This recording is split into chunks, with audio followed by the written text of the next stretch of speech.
ॐ गणपत्याय नमः।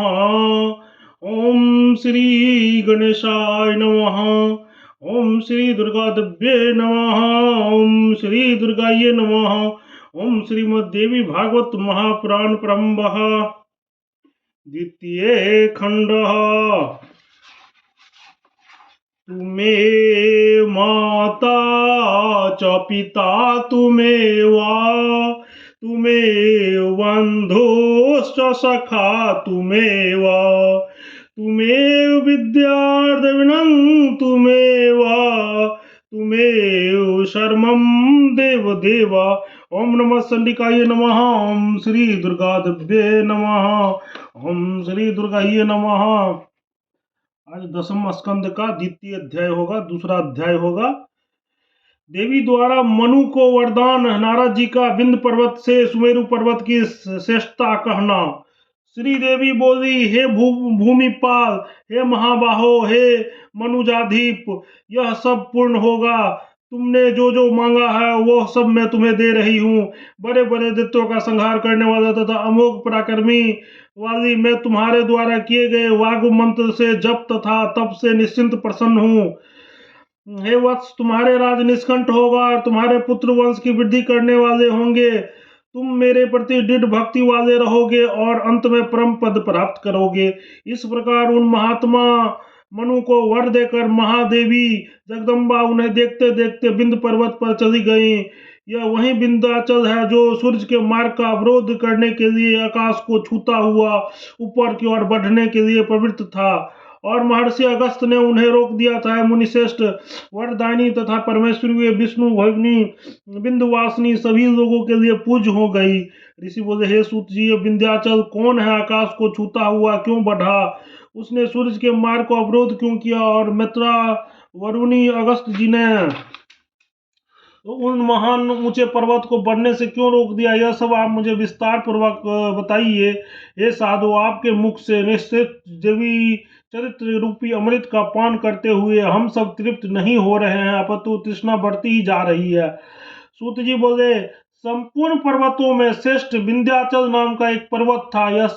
यह बड़े बड़े वनों से संपन्न था, अति विशाल वृक्षों से घिरा था। यह अनेक प्रकार के पुष्पों से लदी हुई लताओं तथा वल्लरियों से आच्छादित था। मृग, वराह, महिष, बाघ, सिंह, वानर, खरगोश, भालू, सियार आदि हिष्ट पुष्ट तथा अति शक्तिशाली वन जंतु इनमें चारों ओर सदा विचरण करते रहते थे। वो नदियां तथा नदों के जल से व्यापक था एवं देवताओं, गंधर्वों, किन्नरों, अप्सराओं, किम पुरुषों तथा सभी प्रकार के मनोवांछित फल देने वाले वृक्षों से शोभायान था। किसी समय देवर्षि नारद परम प्रसन्न होकर इच्छा पूर्वक पृथ्वी लोक में विचरण करते हुए इस प्रकार विंध्य पर्वत पर पहुंच गए। उन्हें देखकर विंध्याचल ने शीघ्र ही वेग पूर्वक उठ करके आदर पूर्वक उन्हें पाद प्रदान कर उत्तम आसन अर्पित किया। तदंतर सुख पूर्वक आसन पर विराजमान उन प्रसन्न देवर्षि नारद से विंध्य पर्वत कहने लगा। विंध्य बोला, हे देवर्षि, कहिए आपका यह शुभागमन कहाँ से हुआ? आपके आगमन से मेरा घर परम पावन हो गया है।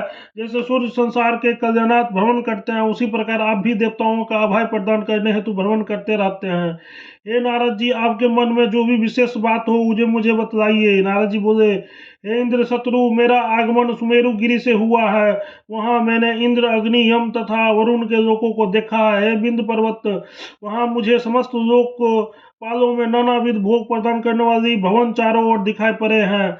ऐसा कहकर ब्रह्मा जी के पुत्र नारद जी दीर्घ श्वास ली। नारद मुनि को इस प्रकार श्वास लेते हुए देखकर पर्वतराज विंध्य ने उनसे पुनः पूछा, हे देवर्षि, इस उच्च श्वास का क्या कारण है, उसे मुझे बतलाइए। विंध्य पर्वत का यह कथन सुनकर अपरमित तेज वाले देवर्षि नारद बोले, हे वत्स, मेरे उच्च श्वास का कारण सुनो। पार्वती के पिता हिमाचल शिव जी के ससुर है।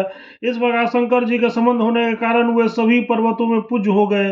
इस प्रकार शिव जी का निवास स्थान कैलाश भी सभी पर्वतों के पूज्य स्वामी बन गया और लोक में पाप समूह का विनाश हो गया। इस प्रकार निषद, नील, गंधमादन आदि सभी पर्वत अपने अपने स्थान पर स्थित होकर पूज्य पर्वत के रूप में प्रतिष्ठित है। यही यह वही सुमेरु गिरी है जिसकी परिक्रमा समस्त विश्व की आत्मा, स्वर्ग के राजा तथा हजारों किरणें आधार करने वाले सूर्य समस्त ग्रह नक्षत्रों के समुचित करते हैं। यह अपने को पर्वतों में श्रेष्ठ तथा महान मानता है। वो समझता है कि मैं ही सभी पर्वतों का अग्रणी हुआ तथा मेरे समान लोक में कोई नहीं है। इस प्रकार मान अभिमान उस पर्वत का स्मरण करके मैंने यह विश्वास दिया है, पर्वत जो भी है तप रूपी बल वाले हम सबको इससे कोई प्रयोजन नहीं है। मैंने तो प्रसंगवश आपसे ऐसा कह दिया है। अब मैं अपने घर के लिए प्रस्थान कर रहा हूँ। इति श्रीमद्देवी भागवत महापुराण दशम स्कंधे विंध्यो आख्यान वर्णन नाम द्वितीयोऽध्याय। ओम तत्सत। प्रेम से बोलो जगत जननी जगदम्बा माता की जय। हर हर महादेव।